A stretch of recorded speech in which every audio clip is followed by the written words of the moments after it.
আসসালামাইকুম। যুক্তরাষ্ট্রে বাংলাদেশি পণ্যে ভারতের চেয়ে কম শুল্কের সম্ভাবনা।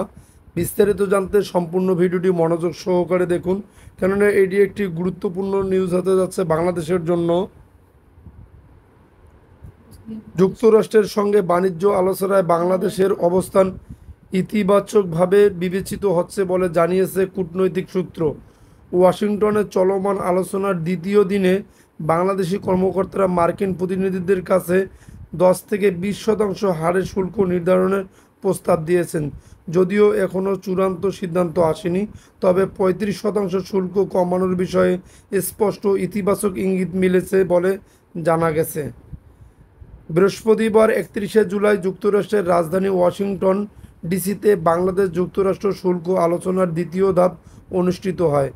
আলোচনায় অংশ নেওয়া কর্মকর্তারা জানিয়েছেন, দুই পক্ষের দীর্ঘদিনের মতবিরোধ প্রায় মিটে গেছে এবং একটি কার্যকর ও বাস্তবসম্মত সমঝোতায় পৌঁছানোর সম্ভাবনা প্রবল। বাংলাদেশের পক্ষ থেকে যুক্তরাষ্ট্রে রপ্তানির উপর শুল্ক হার সীমিত রাখছে 10 থেকে 20% প্রস্তাব দেওয়া হয়েছে।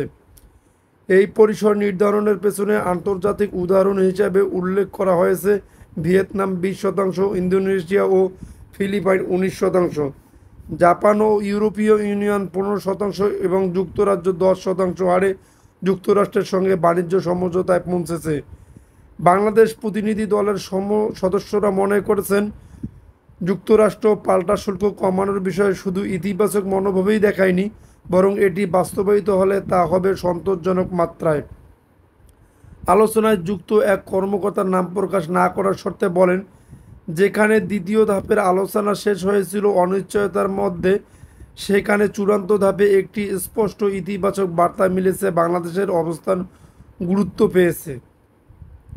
এর আগে প্রথম দফায় আলোচনায় অংশ নেওয়া বাণিজ্যিক সচিব মাহবুবুর রহমান জানান, মার্কিন পক্ষ থেকে পাল্টা শুল্ক 35% থেকে কমানোর বিষয়ে ইতিবাচক ইঙ্গিত পাওয়া গেছে।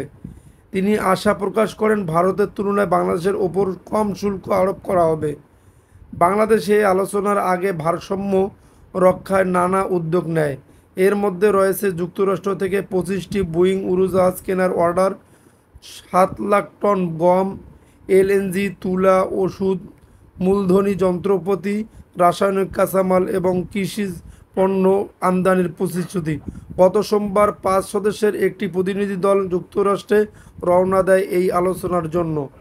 অন্যদিকে ভারত থেকে যুক্তরাষ্ট্রের সঙ্গে কোনো বাণিজ্যিক চুক্তিতে পৌঁছাতে পারেনি, বরং দেশটির ওপর মার্কিন প্রেসিডেন্ট ডোনাল্ড ট্রাম্প 25% শুল্ক আরোপ করেছেন। একই সঙ্গে ভারতের 6টি কোম্পানির উপর নিষেধাজ্ঞা জারি করেছে যুক্তরাষ্ট্র, যেগুলো ইরান থেকে জ্বালানি তেল ও পেট্রোকেমিক্যাল পণ্য কেনায় জড়িত বলে অভিযোগ রয়েছে। রয়টার্সের খবরে বলা হয়েছে, নিষেধাজ্ঞার আওতায় থাকা ভারতীয় প্রতিষ্ঠানগুলোর মধ্যে রয়েছে আলমিকেল Solutions Private Limited, Global Industrial Chemicals Limited, Jupiter Dyechem Private Limited, Ramniklal S Gosalia and Company, Presidium Petrochem Private Limited এবং কাঞ্চন পলিমার্স। এই নিষেধাজ্ঞার পাশাপাশি ট্রাম্প ঘোষণা দিয়েছেন, 1 আগস্ট থেকে ভারতীয় পণ্যের ওপর 25% শুল্ক ও অতিরিক্ত জরিমানা আরোপ করা হবে। যুক্তরাষ্ট্রের সঙ্গে ভারতের বাণিজ্য ঘাটতি এবং ভারতের রাশিয়া থেকে তেল কেনার বিষয়টি এর পেছনের কারণ হিসেবে উল্লেখ করেছেন তিনি। যদি আপনাদের নিউজটি ভালো লেগে থাকে তাহলে অবশ্যই আমাদের চ্যানেলটি সাবস্ক্রাইব করে পাশে থাকা বেল বাটনটি অন করে রাখবেন পরবর্তী ভিডিওর জন্য।